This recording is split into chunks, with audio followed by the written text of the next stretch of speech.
If I had my druthers, all websites would be aware of what I did on the other websites. So all apps would know how I use the other apps, and I wouldn't have to tell them about it. The term website is so loose these days. It started very stringent with, this is a window into the web. Now it's, how do we take this, framework and put it everywhere? It's a collection of information, and sometimes it's delivered most efficiently on a computer screen, sometimes it's delivered on a phone, sometimes it's delivered on television.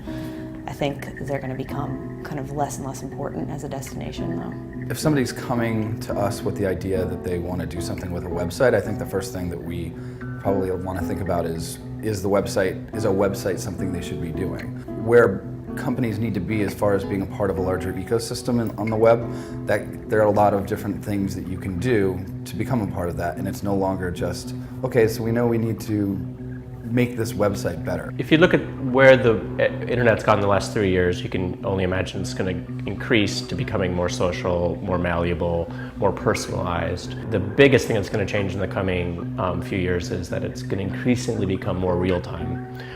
Things like Twitter have already made that seem so. Is like any moment you log onto your Twitter stream, it's exactly like the first page is like what's happened in the last 2 minutes, and you don't even go back in time usually. You just like look at what's happening right now at this very second. It's interesting to kind of contrast things like old school analytics programs and things like Chartbeat, where people used to care about how many page views we got this week or this month, how many unique visitors we got.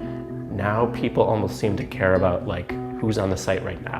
What are they doing right now? If I had one prediction to make, I would say we're going to be addicted to data. People are having to act like the computer to string all the different bits of data that are necessary together, and it's just stupid to ask people to do that much work when it really could be automated very easily. It's not going to be like that in the future. In the future, one application or one interface is going to be able to do all of that instantaneously for you. What we will see is, ubiquitous casual computing. Moms that are relatively technophobic in certain cases, pulling out their phone and saying, actually, this is pretty much how I read news now. There's going to be smaller devices, there's going to be bigger devices, and it's only going to get more chaotic from here. It's going to be less about how do I be the best in a sector and more about how do I be the best for solving the problems in a person's life on a more human level. Because in the end, this is not about like, all right, let's make this website better necessarily.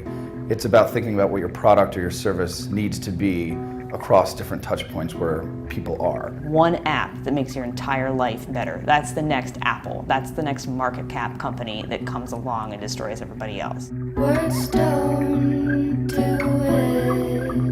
it, yet